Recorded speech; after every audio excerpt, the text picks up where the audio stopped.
reinstalling the tunnel into the pan, you have to be careful that these cables here around the battery and the receiver are sitting on top of the receiver, or in a way that the tunnel, when it's coming down, doesn't squish the cables or even cut them off.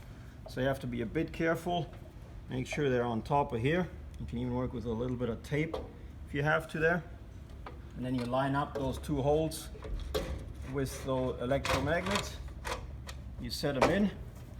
See, now no cables are squished in here. You push the bolts through, and then you can turn it around, put the bolts back on, tighten them up, and those two screws that are coming from the other side, I'll show you here. See this? Those are the bolts with a nut on. You put the nut back on there, and then you use the other screws